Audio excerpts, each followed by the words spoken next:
개혁성락교회의 시시콜콜한 이야기를 나누는 라디오 별하늘의 시시콜콜.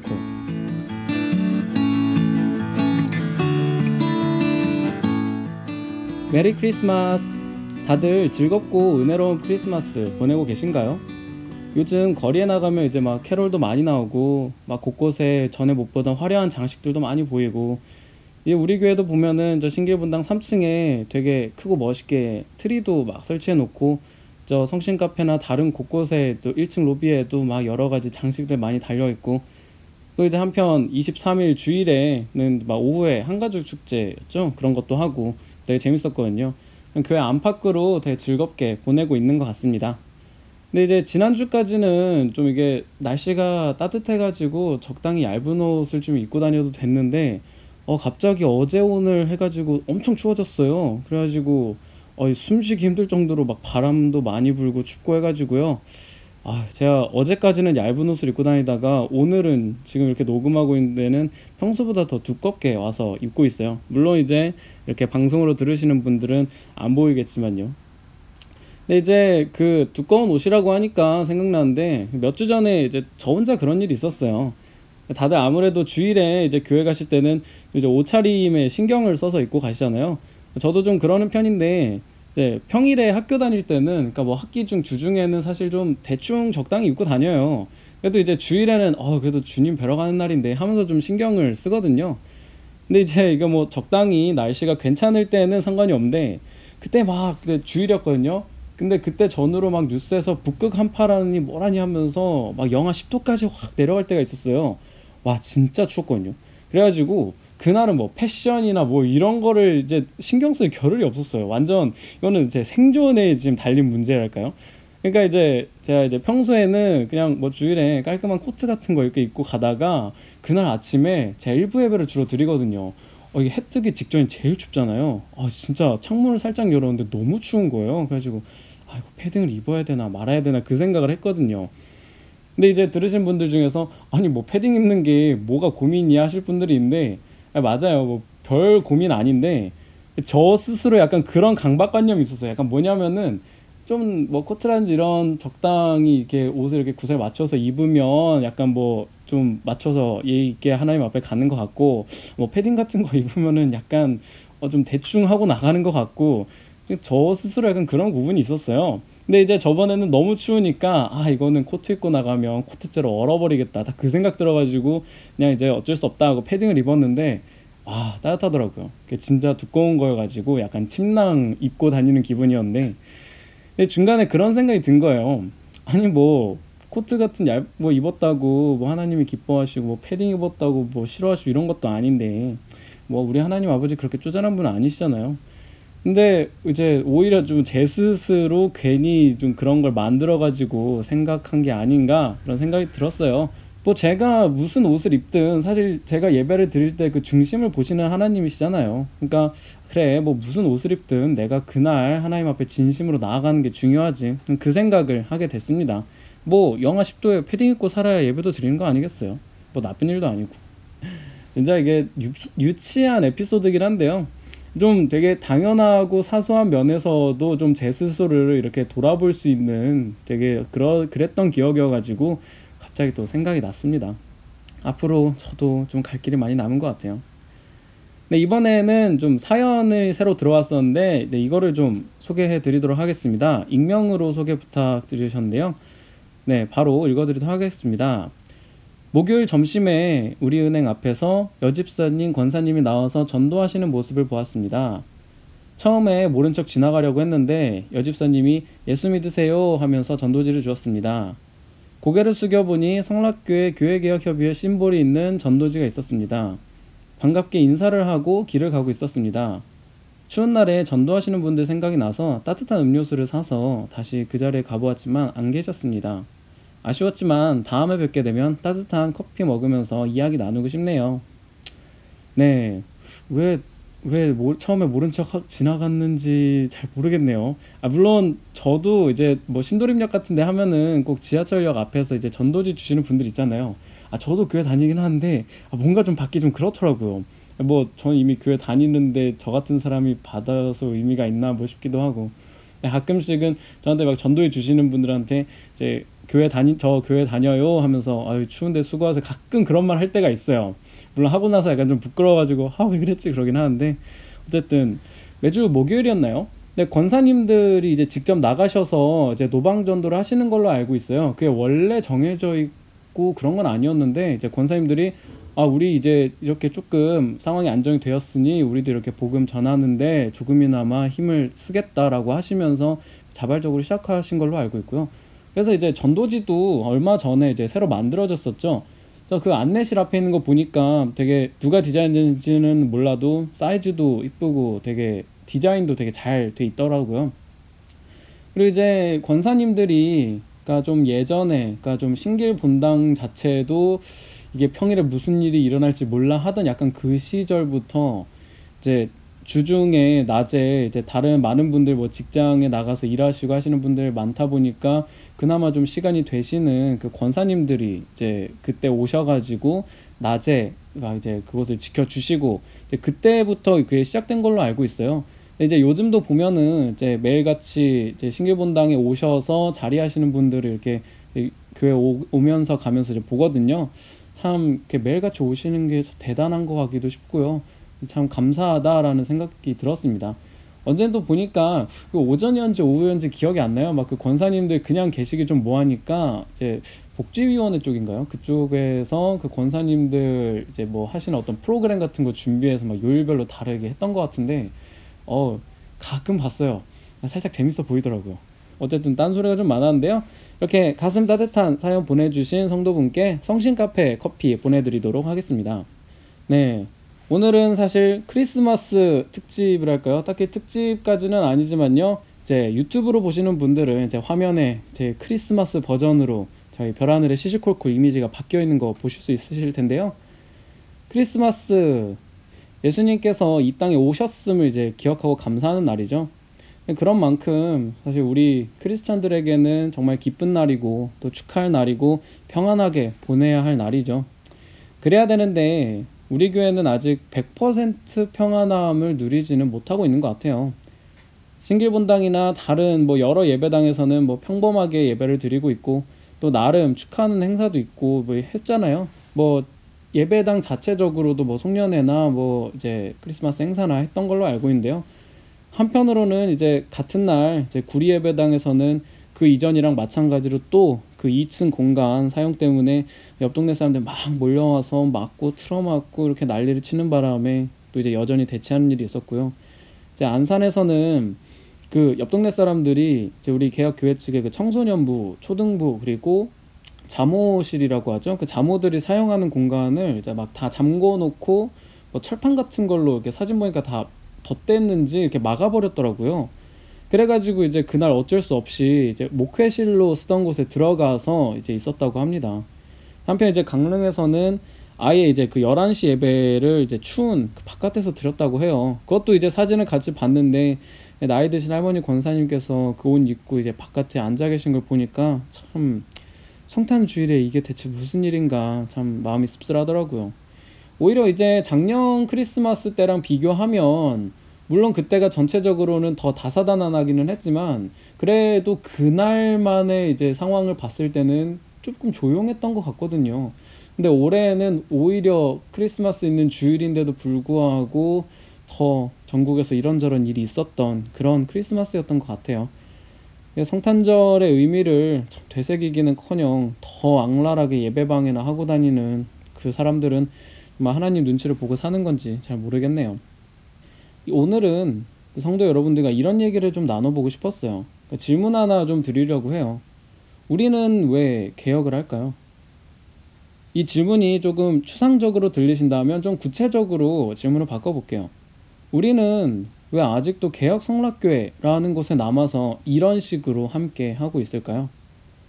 보면 제가 뭐 크리스마스고 뭐고 아까 말씀드린 다 무시하고 뭐 하나님의 법은 물론 세상법도 무시하고 뭐 양심도 윤리도 그냥 다 버리고 그냥 오로지 타락한 어떤 리더와 그 일가를 수호하기 위해서 표까지 바꾸면서 전력 투구해가고 있는 그 사람들 때문에 사실은 우리는 매주 전전긍긍하고 고생하고 걱정하고 그렇게 밖으로도 일이 많은 한편 우리 안에서도 개혁을 어떻게 해나가야 되나, 교회를 어떻게 바꿔 나가야 되나, 나는 어떻게 바뀌어야 되나, 그런 것들을 전에 해보지 않았던 고민들을 엄청나게 치열하게 하고 있잖아요. 왜 그러면서 우리는 이곳에 있을까? 그런 질문을 사실 던져보고 싶었습니다. 물론 이제 그 목적이라고 하면 우리가 개혁 맨 처음에 시작했을 때 얘기했던 그런 게 있죠. 그 슬로건 같은 거, 교회를 교회되게, 예배를 예배되게, 이 문구가 사실은 우리가 개혁을 하겠다라고 맨 처음 나왔을 때 들고 온 말이었어요. 물론 이게 답이 될 수도 있겠죠. 근데 이제 저는 그런 걸 질문하고 싶은 거예요. 그럼 우리는 왜 다른 곳에서도 할 수 있는데 굳이 이곳에서 교회를 교회되게, 예배를 예배되게 하려는 걸까? 이런 거예요. 그러니까 대체 뭐 우리한테 무슨 이유나 뭐 책임이나 이런 게 있어서 이렇게 힘든 일을 겪어가고 고민하고 괴로워하고 때로는 울기도 하면서 이 교회를 회복하려고 몸부림을 치르는 걸까요? 물론 이제 뭐 사회인으로서 혹은 이제 말씀에 써 있듯이 어떤 세상 앞에 빛과 소금이 되기 위해서라는 그런 어떤 사회적인 책임도 있겠죠. 하지만 제가 이번에 얘기하고 싶은 거는요. 우리가 개혁을 한다고 했을 때 그 모든 궁극적인 이유는 사실은 이 모든 개혁의 모든 과정을 인도하시고 이끄실 하나님 앞에 서는 그날을 우리가 바라보기 때문에 계속하는 게 아닐까 합니다. 우리는 입버릇처럼 주님이 시작하신 개혁이라고 하고 주님이 인도하시는 개혁이라고 말하고 주님이 마치시는 그날까지라고 많이 말하죠. 근데 사실 그렇게 우리가 입에는 익숙한 문구로 남아있지만 실제로 우리가 주님의 뜻을 얼마나 헤아리고 있을까 싶어요. 이거는 뭐 지금 이제 뭐 우리가 주님의 뜻을 모른다, 뭐 그건 주님의 뜻이 아니야, 이런 식으로 뭘 얘기를 하려는 게 아니라요. 그러니까 지금 이 순간에도 우리 눈앞에 보이는 한때 우리와 같이 있었던 사람들이 갑자기 악해져서 온갖 행패를 부리고 있는 그 모습을 직접 두 눈으로 목격하면서 그 가운데 모임이 찢어지고 정말 영혼이 상처입고 우리 마음이 찢어지는 그 가운데서, 그런 가운데서도 우리가 교회를 지키겠다, 예배를 회복시키겠다, 우리 안에 변화와 회개를 이끌어내겠다 하는 그 모든 움직임들의 정말 최종적인 목표가 뭐냐, 그렇게 물었을 때 정말 우리 이 성락교회와 함께하고 계시는, 그리고 우리에게 있어서 하나님의 뜻을, 그 당신의 뜻을 조금이나마 보여주신 하나님을 우리가 믿고 의지하기 때문에 우리가 그런 과정 속에서도 끝까지 버틸 수 있는 게 아닐까라는 생각을 합니다. 우리가 지고 가는 이 고난이 주님의 남은 고난을 채우는 일이 됐고, 그렇기 때문에 그 뜻에 함께하는 우리를 주님께서 기억해 주시기 때문이 아닐까 합니다. 그러니까 우리가 이렇게 걸어가는 길 중에서 사실 앞으로 더 많은 일들이, 그러니까 어려운 일들이 있으면 있지 결국 쉽지는 않을 거잖아요. 하지만 그런 가운데서도 우리는 정말 어렸을 때부터, 그 처음 다녔을 때부터 항상 하나님은 선하신 분이다라는 말을 귀에 못이 박히도록 들어왔죠. 그럼 그 말이 정말 우리의 믿음 속에서 사실이라면 분명 그 안에서, 지금 이 순간 안에서도 하나님께서 우리에게 배우게 하시고자 하는 게 있을 거고, 또 깨닫게 하고자 하시는 게 있을 거고, 분명 이제 우리 한편으로는 이제 칭찬하시는 말씀도 하시고, 또 다른 한편으로는 책망하시는 말씀도 하시고, 그런 것들을 들으면서 조금씩 주님을 닮아가는, 또 그런 가운데서 우리보다 조금 앞서서 이 조금만 더 가자 이렇게 붙들어 주시고 위로해 주시는 그 예수님 손을 붙들고 갈 때, 세상 사람들은 당연히 모르겠지만 심지어 이제 우리 같은 개혁 성도들 안에서 다 알진 못하잖아요. 서로도 모를 수 있는 그 슬픔, 나만 알고 있는 그 어려움, 그 눈물을 훗날 나중에 주님 앞에 갔을 때 우리 아버지께서 닦아주실 것이다 라는 소망이 있기 때문이 아닐까, 저는 그 생각을 합니다. 그러니까 뭐 개혁을 한다 했을 때 뭐 하나님 어떻게 생각하실까, 뭐 무엇이 주님의 뜻일까, 뭐 왜 우린 이걸 하고 있지, 이런 이유가 추상적인 질문이 아니라고 생각해요. 그러니까 뭐 우리가 개혁하는 게 뭐 내가 원래 하고 싶었던 무슨 야망을 이루려고, 아니면 뭐 내 주변 사람들한테 좀 인정받으려고, 아니면 뭐 누구한테 내가 뭘 했다 이런 걸 자랑하려고 하는 게 아니잖아요. 사실 정말 이 모든 일이 끝나고 났을 때, 주님 앞에 섰을 때 나중에 주님이 딱 이 일을 이제 저희 앞에서 막 얘기해 주시면서 수고했다, 많이 힘들었지, 정말 수고 많았어, 그리고 정말 잘했다 하고 위로해 주시는, 칭찬해 주시는 이 말을 듣기 위해서 하는 일이잖아요. 그러니까 우리는 그냥 여기서 살고 끝나는 게 아니라 부활이 있다는 걸 믿고 또 부활 이후의 삶을 사실 바라보면서 준비하는 사람들이잖아요. 그러니까 이 땅에서 우리가 정말 울고 불고 고소당하고 고소하고 또 상처 입고 다치고 하는 그 많은 일들이 결국 우리가 주님을 직접 만날 그 날을 향한 그림들이라는 걸 저뿐만 아니라 사실 우리 모두가 기억할 때 이 땅에서 있는 일들 가지고만 보는 게 아니라 소망을 가질 수 있지 않을까 생각을 합니다. 그 있잖아요. 사도 바울도 예수를 믿으면서 받는 그 고난을 두고 만약 그리스도의 부활이 없었으면 우리는 세상에서 가장 불쌍한 자라고도 말했잖아요. 그러니까 세상 사람들이 보기에는 자 우리처럼 미련하고 바보 같은 사람이 없어요. 뭐 그게 뭐라고 그냥 그 옮겨버리면 되지 막 뭐 굳이 그렇게 다치고 싸우고 뭐 노심초사 해가면서 그 고생을 하나 뭐 왜 거기 남아있겠냐 싶겠죠. 물론 이제 앞서 말씀드린 빛과 소금 뭐 그런 이유도 있겠지만요. 사실은 그런 거라고 생각해요. 근본적으로 우리 모두가 생각하고 있는 그거 있잖아요. 우리가 정말 우리의 지난 잘못된 것들을 청산하고 하나님 앞에서 거룩하게 구별된 순결한 믿음을 가지고 서고 싶다. 마지막 날에 내가 그분 하나님 앞에 섰을 때 정말 이 일에 대해서 부끄럽지 않은 믿음을 하나님 앞에 드리고 싶다. 그 뜻을 헤아리고 그 뜻대로 살고 우리가 변화하기 위해서 개혁을 하는 게 아닐까 생각을 합니다. 그러니까 이제 지금 이 순간에도 악을 저지르고 있는 저 옆 동네 사람들을 뭐 법적으로든 뭐든 제지하는 것 또한 이제 주님을 뜻을 세우기 위한 터닫기로서의 1차적인 목표가 되겠지만요. 그 이후에는 이제 우리 자신이 하나님의 뜻 앞에서 우리의 생각과 마음을 돌이키면서 변해가는 거, 그게 진짜 개혁의 완성이자 방향이라고 생각합니다. 물론 이제 개혁의 완성이라는 게 있을까 싶기는 한데요. 어쨌든 예수의 몸된 교회라는 건 사실 그 지체로 모인 우리 성도들을 얘기하는 거잖아요.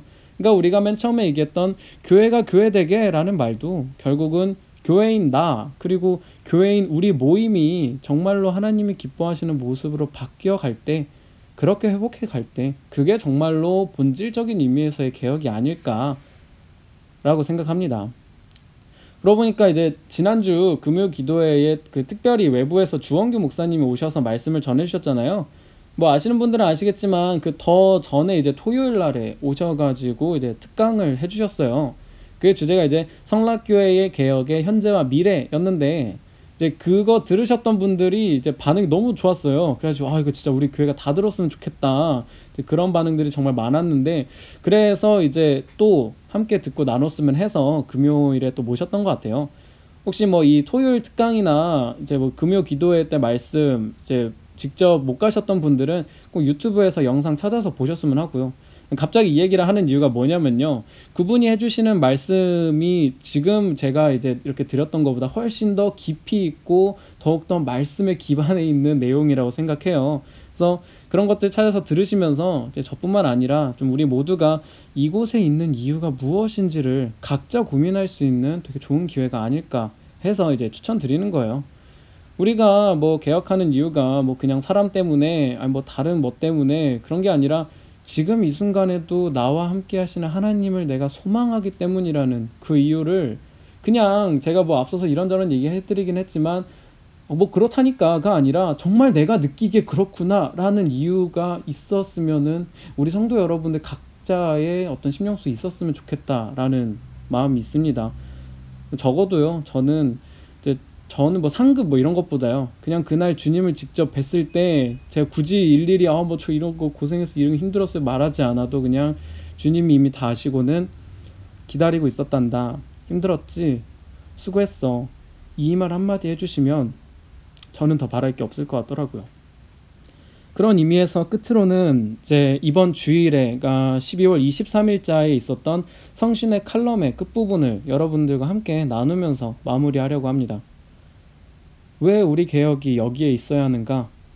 평온을 누려도 포성이 잠시 멈춘 짧은 기간이다. 평온에만 삶의 의미를 두면 오래 견디기 힘든 형편이다. 피 흘리기까지 상처를 입으면서 추구해야 할 개혁 목표가 각각의 삶에서는 시급하고 가까운 목표는 아닐 수도 있다. 그럴지라도 오랫동안 삶을 같이 한 교우관계와 안도감을 주는 동질적인 신앙 등은 다른 피난처에서 얻기 힘들다. 더 찾으면 여기에서 살아남아야 할 삶의 의미를 각자가 나름대로 발견할 수 있다. 삶의 의지를 불태울 수 있는 대상을 찾을 수 있다. 성경과 개혁 안에서 삶의 의미를 찾아보자. 마지막 칼럼에서 묻는다. 당신이 살아남아야 할 이유는 무엇입니까?